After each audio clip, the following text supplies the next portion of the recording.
From the National Press Club in Washington, D.C., this is Rewind. This week, in the Press Club studios, as Americans were getting the news that no new jobs had been created in the last month, one union leader accused corporations of hoarding billions of dollars in offshore accounts. He challenged companies to invest in jobs in America.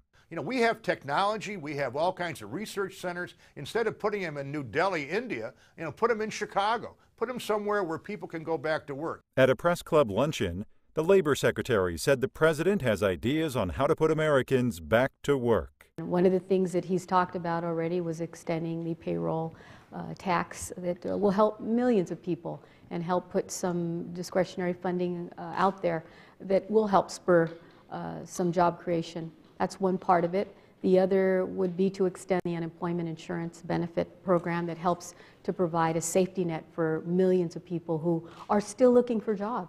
A decade after 9/11, the debate continues whether America is safer. The START Corporation hosted a day-long discussion with national security experts and researchers that featured viewpoints on both sides of the issue. One security expert thinks Al-Qaeda is no longer the threat it used to be. There have only been 17 Americans who've been killed in jihadi terrorist attacks since 9/11 by people motivated by Al-Qaeda's ideology.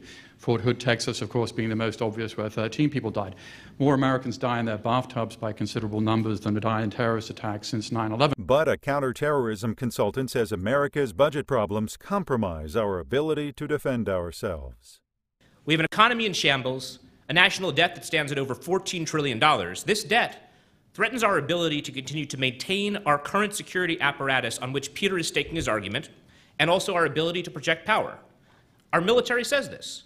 A decade ago, we derived safety from our ability to massively devote resources to this problem, which is exactly what we did. A senior Washington lawmaker says Homeland Security has improved, but Al-Qaeda is still recruiting terrorists. The senator urges greater effort to combat the global spread of Islamic extremism at its root on the Internet.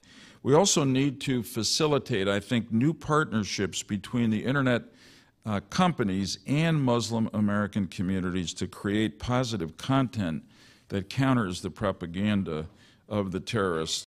This has been Rewind.